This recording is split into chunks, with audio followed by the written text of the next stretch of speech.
Bismillahirrahmanirrahim. Walamma dzukira indahu sallallahu alaihi wasallam, tatkala disebutkan di sisi Nabi sallallahu alaihi wasallam rajulani, dua orang laki-laki. Jadi Nabi sedang duduk bersama para sahabat.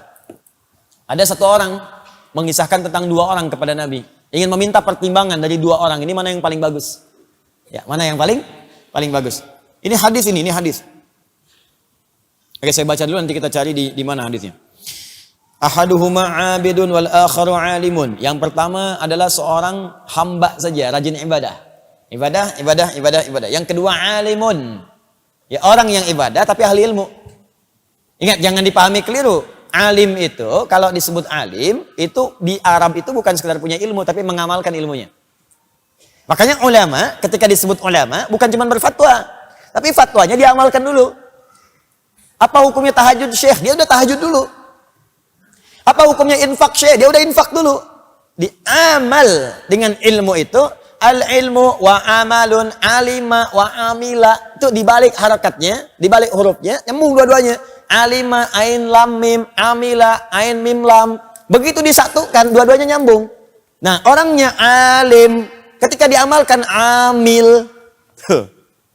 Dari bahasanya semuanya nyambung. Qalbul makani, hurufnya ditukar, itu nyambung dua-duanya, punya kaitan yang erat. Ya, nama kitabnya Al-Khasa'is 3 jilid, karya Ibnu Jinni. Ya, Ibnu Jinni. Itu luar biasa. Nah, kembalikan ke sini. Jadi dikisahkan kemudian, ada alim, kalau disebut alim dalam bahasa Arab berarti mengamalkan, bukan cuma berilmu. Karena ilmu kalau nggak ngamalin pun nggak ada nilainya juga. Cuman saat belajarnya aja dapat pahala, kalau nggak diamalkan nggak ada. Nah, dikisahkan ada abid, ada alim. Orang yang cuma ibadah saja. Yang kedua, dia ibadah dengan ilmu. Jadi dia belajar, amalkan. Amalkan. Mana yang paling utama? Nah, yuk kita bahas. Qala, maka Nabi menyampaikan, fadlul alim 'alal 'abid ka fadli 'ala adnakum. Fadlul alim 'alal 'abid ka fadli 'ala adnakum.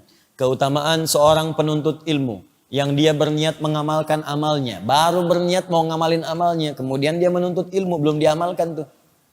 Kata Nabi apa? Kafadli ala adnakum, seperti keutamaan diriku ini kepada yang lebih rendah di antara kalian. Bukan yang lebih pintar, yang lebih rendah. Ini tinggi batasnya.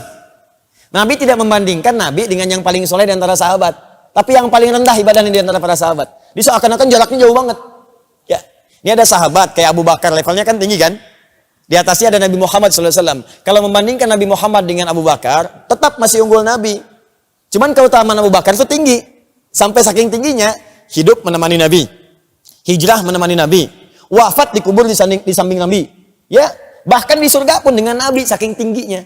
Walaupun tetap masih unggul Nabi. Tapi Nabi tidak bandingkan beliau dengan Abu Bakar. Dibandingkannya dengan sahabat yang paling rendah kapasitasnya. Itu pun tetap surga juga, cuman bawahnya rendah. Nabi ingin tunjukkan perbedaan orang yang punya ilmu untuk diamalkan itu derajatnya tinggi sekali di sisi Allah. Seperti perbandinganku dengan yang paling rendah di antara kalian. Ini hadisnya dari Abu Umamah. Ya, dari Abu Umamah radhiyallahu taala anhu. Hadis ini statusnya marfu ini, marfu. Marfu itu termasuk kalangan hadis dhaif. Tapi dhaif itu, nah ini yang mau saya tunjukkan. Kadang-kadang nih sekarang banyak bahasa-bahasa yang nggak dicerna lagi. Dhaif tinggalkan, tapi ilmu nggak ada. Jangan begitu, itu berbahaya. Dhaif itu dibagi dua, dhaif matan, dhaif sanad. Kalau dhaifnya di sanad itu yang meriwayatkan hadisnya, bukan di matan, itu status masih bisa diamalkan sepanjang punya dua syarat. Syarat pertama, babnya fadhailul a'mal. Keutamaan amalan, bukan amalan-amalan pokok, bukan tauhid, bukan tentang sholat, ya, bukan tentang haji misalnya, tapi keutamaan saja bisa diamalkan. Syarat yang kedua, apalagi kalau ada penguat namanya syahid atau tawabi' dalam ilmu hadis. Nah, hadis ini menunjukkan beliau ini muhaddis nih, artinya paham hadis, faqih juga, paham fikih. Nggak mungkin kalau ada kalimat ini, nggak mungkin kalau nggak paham hadis, mustahil bisa diteruskan hadis selanjutnya. Hadis yang tadi saya bacakan itu, yang ada di sini, riwayat Abu Umamah, ternyata syahidnya banyak. Syahid itu hadis lain yang menguatkan, yang statusnya lebih tinggi. Ya, lebih tinggi lagi. Di mana adanya? Di Abu Daud ada, di At-Tirmidzi ada, di An-Nasa'i nomor hadis 233 ada. Riwayatnya sahabatnya sahabat Abu Darda radhiyallahu taala anhu. Bahkan Al-Imam An-Nawawi menyantumkan juga di Riyadhus Shalihin-nya. Riyadhus Shalihin itu ada 1896 hadis. Coba cek nomor hadis 1388. Yang kitabnya Fadlul Ilmi. Awas, wal alim wa ta'alluma wa ta'liman lillah. Itu babnya. Nomor hadis 1388. Disebutkan riwayat Abu Darda ditutup dengan ujungnya rawahu Abu Daud wa Tirmidzi. Apa hadisnya? Man salaka tariqan yaltamisu fihi ilma sahalallahu lahu tariqan ilal jannah wa innal malaikata la tad'u ajnihataha la tad'u ajnihata ridan li talibil ilmi wa inna talibal ilmi la yastaghfiru lahu man fis samawati wa man fil ardi hatta al-hitan allati fil bihar. Apakah selesai? Belum. Wa fadlul alim 'alal 'abid kafalil qamari 'ala sairil kawakib. Apakah selesai? Belum. Wa innal ulama'a warathatul anbiya wa innal anbiya'a lam yurithu dinaran wala dirhaman walakinnahum warathul ilma fahaddu bihadin wafir. Selesai. Sampai di situ. Itu sering dipisah-pisah hadisnya, sering dipotong-potong padahal satu kesatuan. Nah, setelah menyebutkan hadis tadi, beliau menerangkan hadis yang tadi saya ucapkan sampai akhir. Ada syahidnya. Nah, logikanya gini sederhananya. Uang 1 juta dengan 100 ribu banyak mana? 1 juta, berarti 1 juta sahih. 100 ribu dhaif, ya kan? Tapi kalau 100 ribu yang ngasihnya 10 orang. 100 ribu, 100 ribu, 100 ribu, 100 ribu, 100 ribu. 100 ribu kali 10 berapa? 1 juta. Maka yang dhaif naik status jadi sahih. Awas hati-hati nih. Sekarang kita sedang menyebut dihadapkan pada dai-dai yang tadi, dai amplop. Sampai orang ini punya pandangan ke amplop diterapkan ilmu hadis di tempat yang salah. Saya kalau ceramah amplopnya tebal, itu sahih itu. Tapi kalau amplopnya tipis, dhaif. Ya. Kalau tipis tapi banyak, sahih li ghairihi. Itu kaidah yang ditempatkan di tempat yang salah. Kalimatul haqqi rada bihal batil. Tapi kalau diilustrasikan, benar. Ini 1 juta sahih, 100 ribu dhaif. Tapi kalau 100 ribu dikasih 10, naik juga jadi 1 juta. Sahih li ghairihi. Sama hadis dhaif, kalau isinya benar, yang diragukan itu orang yang nyampaikannya.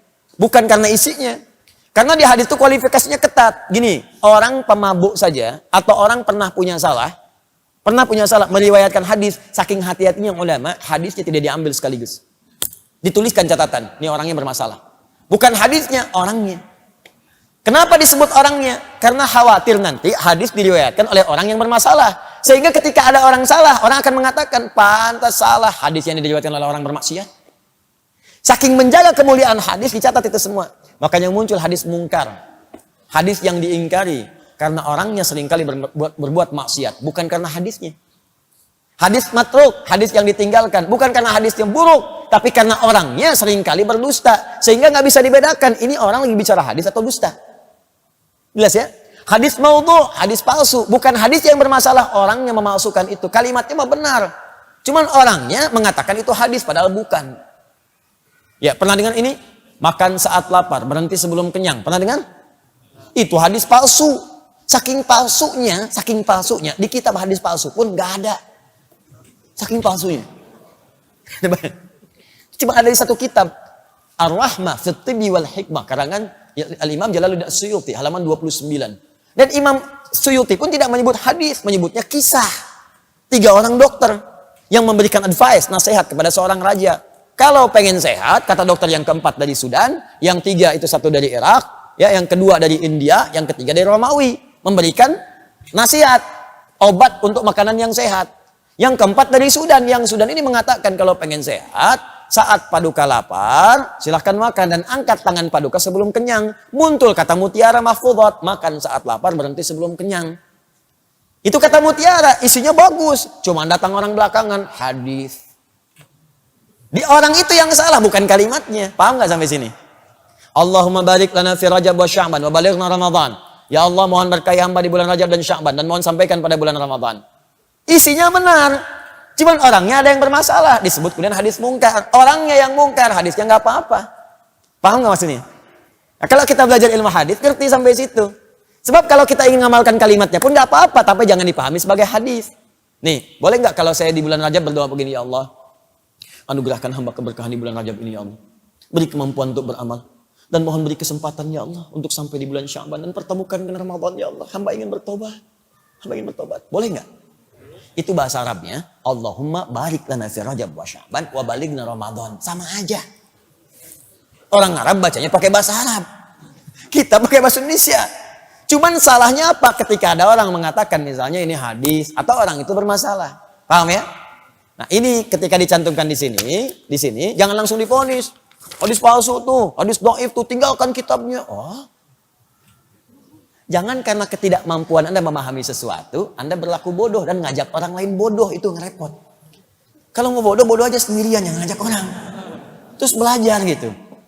Paham ya? Ini sudah nggak ngerti bikin status. Saya terima dari ibu saya tuh satu video.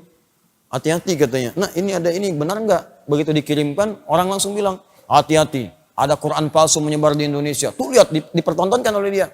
Tuh lihat. Bahkan ini huruf fa-nya nggak ada titiknya. Ih huruf kop, lihat huruf kop, titiknya malah di bawah cuma satu. Itu bukan palsu, itu Quran riwayat Warsh. Warsh. Dan dia mendapatkan anugerah karena nggak mudah menemukan Quran riwayat itu di Indonesia. Ada yang di Afrika tuh bagian barat. Dia di Mesir, karena Warsh berasal dari Mesir. Muridnya Imam Nafi'. Itu nggak semua orang punya. Imam Al-Azhar di sini belum tentu punya. Belum tentu punya, di Istiqlal belum tentu ada. Anda dapat itu, dibilang Quran palsu. Itu ilmu gitu, itu yang paling penting. Jadi kalau belum bisa memahami sesuatu, jangan banyak berfatwa. Itu bahaya. Kata Imam Malik, hafal 100.000 hadis, tapi nggak paham isinya, jangan berfatwa. Kalau bukan Andanya yang sesat, orang lain nanti yang terlantar.